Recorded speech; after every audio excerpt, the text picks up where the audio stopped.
¿Cuáles son nuestras 5 primeras necesidades básicas? Necesitamos refugio, agua, alimento, que el alimento sea tu medicina, y saneamiento y seguridad.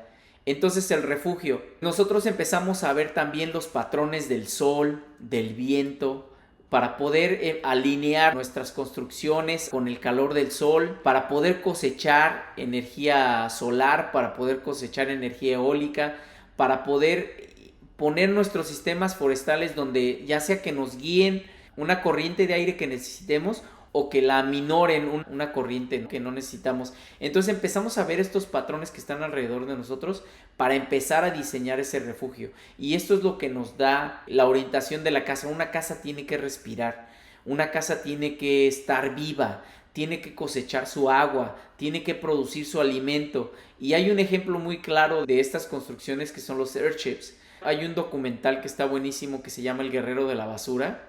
Mike Reynolds, un arquitecto americano que empieza a crear estructuras con basura. Todas las llantas que ya están amontonadas, que ya no sirven, que son quemadas, él las recoge y empieza a generar masa térmica.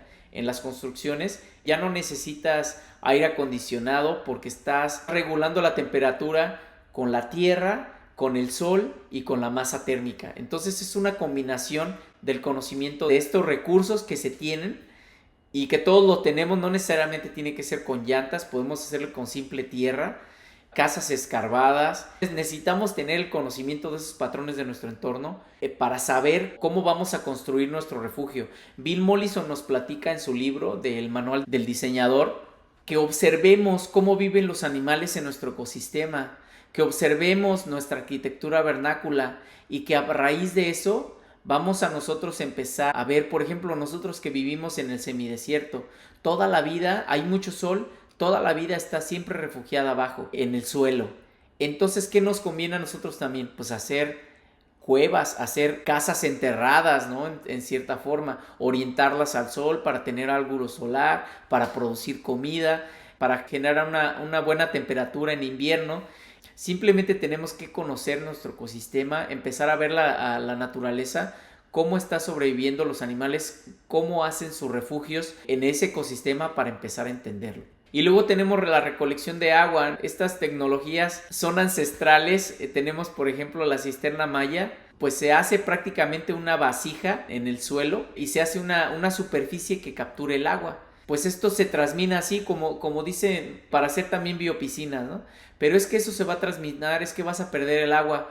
En un río, un lago, ¿por qué no se transmina el agua? ¿Por qué no se pierde el agua? Pues hay unas capas, una capa fina con la que se está sellando. Nosotros podemos hacer el sellado de diferentes formas. El punto es que tenemos capas gruesas de tierra. Nuestra tierra que tenemos en el lugar a veces es muy porosa y entonces el agua se va. Pero empezamos a repellar esas biopiscinas o estas cisternas con capas más finas cada vez de suelo. Y llega un momento en que se hace eso impermeable naturalmente, porque naturalmente se transmina el agua. Pero lo que estamos haciendo con estas cisternas es, como por ejemplo en el desierto, estamos evitando que se evapore. Entonces no le estamos poniendo en un lago, en un reservorio, sino le estamos poniendo en el suelo donde no se evapora. Entonces el agua nos va a durar más tiempo. Pero sí podemos hacer este control sin necesidad de una geomembrana, sin necesidad de ningún elemento, que son muy frágiles, ¿no? Con cualquier piedrita se rompen. Ustedes vean las albercas, el mantenimiento de las albercas, el mantenimiento del sellado de adentro, siempre se le tiene que dar mantenimiento, ¿no? Entonces es lo mismo aquí, pero lo podemos hacer simplemente con tierra más fina. Y cuando el lago está generando ese lodo fino, cuando tienes tú ese mismo ese mismo ensolve se repella y empieza a sellar tu bordo. Pero hay bordos también que nosotros necesitamos que absorban esa tierra. Entonces no todo se tiene que sellar. Entonces hay que ver el contexto de lo que estamos creando y qué nos sirve. Lo siguiente es generar comida. Hay un sistema que es en el centro de México, las chinampas, que son en realidad los manglares, cómo funciona el ecosistema del manglar. Y fíjense que cuando ustedes van a estudiar en el curso de diseño con permacultura, en la certificación, lo que primero van a ver ustedes es la jerarquía de cómo se genera suelo. Y el que está más alto en la jerarquía es el sistema de los manglares. Los sistemas que están en agua generan suelo más rápido. Este sistema de las chinampas es una genialidad, es un conocimiento del entorno impresionante, de traerse este sistema hasta aquí, hasta el centro de México y ponerlo en un lugar donde no es endémico. Eso viene de un conocimiento de observación profunda. Entonces, ¿qué hacen? Escarban el suelo y lo utilizan como almácigos. El suelo del fondo del lago de la Chinampa, del canal de la Chinampa. Es una genialidad porque estamos generando suelo todo el tiempo.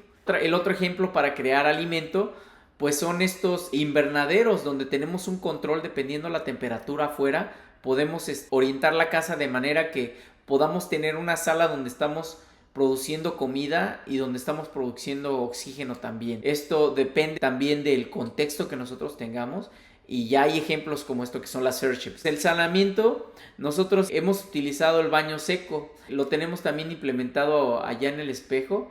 Y es una forma de retornar esa fertilidad, porque ya no estamos cortando esa fertilidad donde la estamos echando al agua y le estamos bajando al baño y se sale de nuestro sistema, sino que lo estamos recuperando y le estamos incorporando esa fertilidad, esos microorganismos. ¿Cómo utilizamos más eficiente el agua, no? Y esta es una de las maneras de usar más eficiente nuestra agua. Como por ejemplo nosotros, donde tenemos muy poca precipitación, 6 millones de litros por hectárea nada más, cerca de 7, podemos prolongar más ese uso de agua con estas ecotecnias. La seguridad como último elemento es empezar a tejer red de interacciones positivas, es trabajar por una masa crítica regenerativa. ¿Para qué? Para que todos estemos en este mismo tren de pensamiento, que empecemos a conquistar mentes en nuestra comunidad, que empecemos a conquistarlos con nuestro ejemplo que estemos haciendo para que esa comunidad se vuelva más segura. ¿Por qué? Porque empezando a solventar nuestras necesidades no va a haber necesidad de tener ningún otro problema. Vamos a tener una comunidad segura si nosotros empezamos a tejer esa red y la empezamos a expandir. Si nosotros empezamos a decir, bueno, aquí es el proyecto demostrativo, pues vente comunidad, vamos a darle todos juntos. Empezamos a crecer en círculos concéntricos y vamos a llegar a un punto donde todos vamos a estar bien, todos vamos a tener nuestras necesidades cubiertas porque nuestro sistema lo está proveyendo. Entonces imagínate si nosotros empezamos a poner esta palabra, este ejemplo donde tú estás y empiezas a regenerar tu entorno, empiezas a ser tú un foco de esa regeneración. Vas a empezar a hacer cosas juntas. ¿Qué no puedo hacer en mi jardín? Porque tengo poco espacio. Bueno, pues hacemos un jardín comunitario. Pues no puedo tener un jardín comunitario, aquí no hay espacio. Pues vamos a ver un productor local. Pues que no podemos tener un productor local. Pues bueno, entonces vamos a comprar orgánico, vamos a comprar regenerativo, vamos a promover esas estrategias. Siempre hay algo que podemos hacer para seguir caminando este camino. Simplemente apoyar esta red, apoyar estas iniciativas, estos centros demostrativos. Si nosotros empezamos a apoyar con nuestra atención, con nuestro voto, comprando o estudiando en estos proyectos, pues nosotros vamos a asegurar que este proyecto siga vivo. Nosotros podemos elegir dónde ponemos nuestro recurso, por qué estamos votando, qué es lo que queremos que se vea en el sistema. No hay necesidad de ir afuera a hacerlo. Como les comentaba, los airships son totalmente una casa que está hecha con pura basura, pero que es un refugio. Tiene agua, produce alimento, tiene su propia forma de hacer su saneamiento. Llegamos a tener ya un elemento completo y no necesitamos en realidad hacerlo de esta forma, sino que es simplemente el concepto. Lo que quiero decirles con ponerlos de ejemplo los airships es que ya tenemos la tecnología para hacer esto posible y no hay necesidad de hacerlo de una forma en especial, pero que tengamos el patrón de pensamiento, que tengamos el conocimiento de cómo funciona cada uno de estos elementos, cómo se interconectan para hacer funcionar mi casa pasiva, ¿no? Que yo pueda tener el ángulo solar correcto de acuerdo al lugar donde vivo para que pueda producir comida. Que yo pueda tener el agua que necesito para solventar las necesidades de los que viven conmigo. Que pueda generar una masa térmica. Que pueda generar un sistema de ventilación que me tenga cómodo adentro de la casa. Que yo pueda generar células de saneamiento para las aguas grises, para mis aguas negras. Que yo pueda tener estos sistemas vivos y no tenemos que competir o dejar la comodidad de un lado, sino que esto también puede ser algo bello y algo que nos dé, que nos sume. Entonces aquí caemos esta máxima: de acuerdo a nuestro conocimiento de los patrones de nuestro entorno, la energía nos va a ubicar en el lugar que nos corresponde. Entre más empecemos a expandir nuestro conocimiento de nuestro entorno, más nos vamos a empezar a conectar con esa evolución que es la Tierra, con esa evolución que es nuestro ecosistema. Nuestro ecosistema está evolucionando, lo veamos o no.